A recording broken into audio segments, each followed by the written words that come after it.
Hey everyone, it's Movie Lover 120 here. We are back on Star Wars Weekend number 1 with the second episode of Star Wars Marathon Review Series.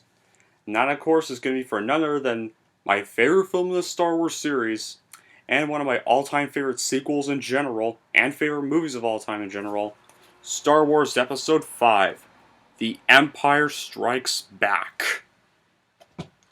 This is the one I can never wait to talk about. So how does this all begin? Well, when George Lucas was writing Star Wars, he envisioned this one as the story as a trilogy. So, as soon as he finished writing A New Hope, he went on to write the next installment of the series, The Empire Strikes Back, which kind of somewhat picks up right where A New Hope left off. Thankfully, this is not one of those rehash sequels. This continues the story of its previous installments. It's actually one of the first times where the sequel is even darker than the first one.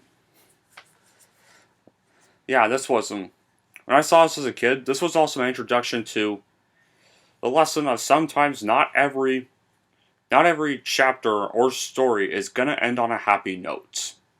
When it comes to a certain film, not all films will have a happy ending. So this film was pretty much a good lesson for me to learn that moral. What's with this sequel? We're gonna get to why I mean that in a bit. But anyway, what is this film about? After the Rebel Alliance suffers a crushing defeat on the ice planet Hoth, Luke Skywalker, Han Solo, Princess Leia, and Chewbacca are on the run from the Galactic Empire. While Han, Leia, and Chewbacca head to Bespin the Millennium Falcon, seeking help from Han's old friend, Lando Calrissian, Luke travels to the backwater world of Dagobah in search of the legendary Jedi Master Yoda to complete his Jedi training. Only with Yoda's help will Luke be able to survive when the dark side of the Force draws him into a fateful duel with Darth Vader. Yeah. And here's why this is such a great sequel. Well, because it's an amazing follow to the first, or fourth depending on the order you're watching them in, movie with a groundbreaking story that brings about major changes in the Star Wars universe, some very amazing acting once again from Mark Hamill, Harrison Ford, Carrie Fisher, and Frank Oz, and lots of memorable action and thriller scenes such as the Battle of Hoth with a squadron of rebel snowspeeders going up against waves of Imperial AT-ATs, Millennium Falcon getting chased by tons of TIE fighters and Star Destroyers through an asteroid field, and the climax lightsaber duel between Luke and Darth Vader. And just so you know, guys, that's probably my second favorite lightsaber duel in the Star Wars franchise. You'll find out what my actual favorite one is in the next review. There's also some scary moments in addition, like a scene where the group on board the Millennium Falcon realize it's not a cave, and actually the inside of a giant space slug. And this movie even introduces you to some brand new characters in the Star Wars universe, like you've got Yoda, this small green humanoid alien who's powerful with the Force. One of the most powerful members of the Jedi Order and a general of clone troopers during the Clone Wars. He also trained all Jedi children before they were assigned to be a Jedi Master. Then you got Lando Calrissian, who was the Baron Administrator of Cloud City on the gas planet Bespin. Before the events of Empire Strikes Back, Lando made a career as a gambler, con artist, playboy, mining engineer, and businessman, and was the original owner of the Millennium Falcon until he lost his ship to Han and the Bets. And there's, of course, our introduction. This installment would introduce us to Emperor Palpatine through a hologram. The Emperor of the Galactic Empire and the Master of Darth Vader. Who's this cunning individual? He uses Machiavellian tactics to bring the entire galaxy under his iron rule. So yeah. And there are also a lot of great scenes where Yoda teaches Luke Skywalker how to be stronger in the light side of the Force on Dagobah, such as floating stuff around and trying to race his X-Wing out of the dirty swamp. The soundtrack performed by John Williams is still amazing and unforgettable to this day, especially with tons of exciting suspense and scary soundtrack moments throughout the movie. There's still some excellent cinematography by Peter Sasisli. Let's not forget this terrifying monster known as this Yeti-like creature called the Wampa that appears in the beginning of the movie. And most of the special effects of this movie still hold up well. some extremely iconic dialogue. Oh, let's not forget the one scene that gave us one of the most iconic plot twists in cinema history. And it's so iconic that movies and TV shows continue to parody this moment to this day, like Toy Story 2 parodied this moment. What else can I forget of? Not even many other films today could never hold up to something as grand as this one. Y'all know that it's the scene near the end of the movie when Darth Vader reveals that he is Luke Skywalker's thought to be dead father, Anakin Skywalker. Probably one of the best plot twists in cinema history. As well, you just don't see it coming. No matter what, you just never see it coming. Like, it is such a shocking twist and twist. Oh yeah, apparently, I would have killed to be in the theater in 1980 if I could time travel back in time. I would have time traveled to 1980 just to go watch this in cinema. Like, I even watched this in cinema last year on the 40th anniversary.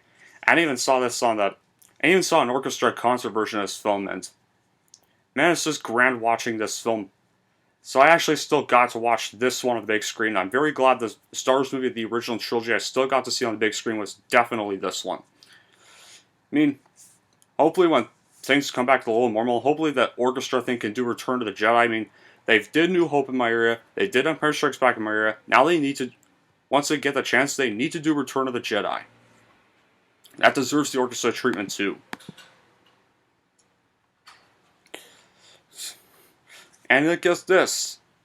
You know what was a huge shock? Like I've already mentioned at the beginning of this review, the heroes lose in this movie. Yeah, pretty much none of the heroes win. They're all screwed at the end of this film. There's no happy ending in this sequel. I mean, there's still a little bit of sense of hope, but it's definitely not a happy ending. Like Han, in the end of the film, Han is frozen in carbonite, and Luke Skywalker and captured by the ruthless bounty of Boba Fett and set to be returned to Jabba the Hutt. And Luke loses a hand and suffers a lot of emotional trauma after finding out that Darth Vader is his father. Yeah, but this is definitely a better example of ending a sequel on a downer note and ending with the heroes screwed, unlike The Last Jedi where the heroes are screwed, but they're all hugging and celebrating, even though they're all doomed. While here, they're just all in shock. Like, they still got a bit of hope in them to still rescue Han, but they just look at the galaxy, unaware of what's going to happen to them now. Darth Vader's gained the upper hand. The Empire's now close to winning the war. Yeah, pretty ambiguous. Let's not forget the famous scene before Han gets carbonated. It too. What's also a very good scene. It definitely also well portrays the friendship between Chewbacca and Han too. Because Chewbacca just looks devastated seeing his friend Han get frozen. Yeah, despite now, of course, the bad qualities, yeah, there's still bad qualities too. Like I said with New Hope, George Lucas created the special editions, which were some unnecessary additions to the original cuts of the movie. Like I've already mentioned, and on the topics of re-release and remasters, they made it too obvious that Yoda's a puppet and quickly becomes distracting due to the higher image resolution of the film, and the special edition VHS does probably something awful. When Luke jumps down to refusing to join his father in the dark side, they had Luke scream. However, this is only on the VHS, so thankfully George Lucas took it out for the DVDs after he realized how cringy it was. So at least he did that. But like I said before, I don't mind the special edition changes. I mean, yeah, some of them were cringy. The next review I'm going to mention probably the cringiest special edition add-on. But other than that, only like the original trilogy probably only has one cringy special edition change. So yeah. Besides, it was technically the re-release. Besides, even if we do have the special edition changes now for DVD releases, we're still getting the originals on DVD. Maybe someday Disney will grow a damn brain and release the original versions, the unaltered versions of the original trilogy on DVD. I hope. I doubt they even will, but eh. And there's some funny moments that kind of feel a bit unnecessary, but there's still better comedy. There's still way better comedy moments than the Disney movies, such as the Millennium Falcon's hyperdrive acting up, and Darth Vader force choking the incompetent Admiral Ozzel to death and promoting a second-in-command Captain Pilot. Spock qualifies in a black comedy sort of way. Well, what some people think, but to me, it actually shows how intimidating Darth Vader is. So, interesting fact, guys. When this movie first came out, critics did not like it. It was more mixed reactions. Some dismissed the film and others celebrated it. However, despite that, it was still well loved by audiences and fans of Star Wars. Even noting that it's a great installment over the previous movie. But however, it's now acclaimed by both critics and fans and hailed one of the greatest sequels of all time. So yeah, I don't need to tell you to watch this. You've obviously watched this movie. But anyway, here's how I'm obviously going to rank Empire Strikes Back. I am going to give Empire Strikes Back a 10 out of 10.